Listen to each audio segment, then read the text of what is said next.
Ada cerita yang sangat terkenal sekali ketika Imam Abu Hanifah suatu ketika berpapasan dengan seorang anak kecil. Anak kecil ini memakai sepatu dari kayu. Apa kalau di kita ya di Jawa namanya teklek atau bakia.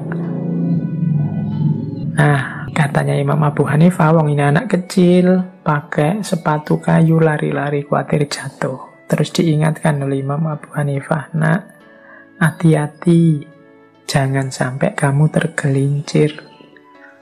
Anak ini terus menerima nasihat dari Imam Abu Hanifah sambil tersenyum. Kemudian dia tanya, bolehkah saya tahu nama bapak siapa? Kata anak itu. Terus dijawab oleh Imam Abu Hanifah, nama saya Nu'man. Oh, berarti bapak ini ya yang gelarnya Al-Imam Al-A'zam, kata anak kecil tadi. Mungkin dia lihat cara berpakaiannya beliau, Imam Abu Hanifah. Jangan lupa Imam Abu Hanifah itu dikenal sebagai ulama yang suka kerapian. Kalau pakai baju ya yang bersih, suka parfum yang wangi-wangi, sehingga menyenangkan orang yang dekat dengan beliau. Nah, mungkin anak ini ngerti dari cara bicara, cara berpakaian, apalagi terus namanya ya Nu'man. Nama asli beliau kan memang Nu'man. Nah, anak itu jadi, oh berarti bapak ini ya yang Imam A'zam itu. Dijawab oleh Imam Abu Hanifah, bukan saya yang memberi gelar itu, nak. Masyarakat saja, mungkin karena masyarakat itu berprasangka baik, husnudzon, memberi saya nama itu. Terus anak itu bilang begini, ini mungkin dapat ilham langsung dari Allah atau bagaimana, saya tidak tahu. Tiba-tiba dari mulut anak ini keluar kata-kata, wahai imam, hati-hatilah dengan gelar bapak. Jangan sampai bapak tergelincir ke neraka karena gelar. Sepatu saya ini mungkin hanya menggelincirkan saya di dunia, tapi gelar bapak dapat menjerumuskan bapak ke dalam api neraka yang kekal jika kesombongan dan keangkuhan menyertainya. Wah, sampai di titik itu terus Imam Abu Hanifah menangis dan sekaligus bersyukur, berterima kasih atas nasihat dari anak kecil. Ini ada beberapa hikmah dari cerita ini. Yang jelas yang pertama adalah kebaikan, nasihat itu bisa datang dari mana saja. Tergantung kita ini terbuka apa tidak. Tergantung kita ini bisa tawadhu menerima masukan atau tidak. Kalau kita tidak terbuka, tidak tawadhu, mungkin respon terhadap kata-kata anak kecil tadi berbeda. Mungkin kalau kita, mungkin saya apa teman-teman, mungkin kalau ada anak kecil cerewet kayak gitu ya paling dicuekin. Atau kita tanggapi, alah, cah cilik wae ngerti opo.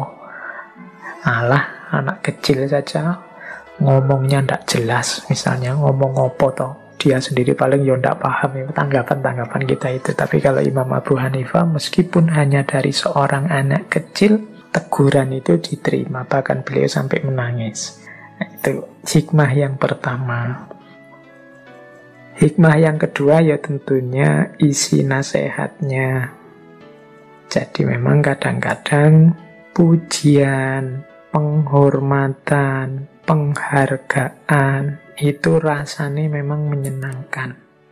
Tapi kalau kita tidak hati-hati, semua itu nanti justru akan jadi sumber yang mencelakakan kita. Jadi kalau kita tidak hati-hati menyikapinya, terus kita merasa besar, kita merasa penting, kita merasa luar biasa, kita merasa lebih dari yang lain dan lain sebagainya, maka keutamaan-keutamaan tadi, kebaikan-kebaikan yang dipuji orang tadi justru akan berbalik menjadi sesuatu yang mencelakakan kita, khususnya nanti di akhirat. Maka anak kecil tadi mengingatkan, kalau cuma teklek atau bakia ini yang membuat saya jatuh, ya paling kaki saya sakit sementara, cuma itu aja. Tapi kalau kesombongan, kalau keangkuhan menyertai kesuksesan, menyertai gelar-gelar pujian-pujian, dia bisa jadi akan menjerumuskan dalam kesengsaraan selamanya di neraka. Nah, ini nasihat dari anak kecil. Makanya hati-hati. Karena kadang-kadang kita itu tidak waspada dalam situasi nyaman, dalam situasi mendapat kenikmatan. Kalau sedang susah, kesulitan, dapat masalah, itu biasanya kita lebih waspada, lebih spiritualitasnya lebih hidup. Tapi begitu senang, begitu nyaman, begitu dapat kenikmatan, biasanya lupa sudah sama yang di atas. Merasa kesuksesan itu milik kita, merasa keberhasilan itu karya kita, merasa panggilan-panggilan besar, merasa sebutan-sebutan dan pujian itu adalah hak kita. Kita lupa bahwa apapun kenikmatan, apapun keberhasilan, apapun kesuksesan itu hakikatnya adalah alhamdulillah.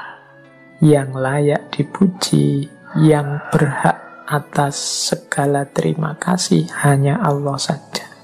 Jadi itu jangan sombong, hati-hati dengan keberhasilan dan kesuksesan. Jangan sampai kenikmatan, kebahagiaan yang hari ini kita rasakan pada akhirnya justru berbalik menjadi unsur yang mencelakakan kita.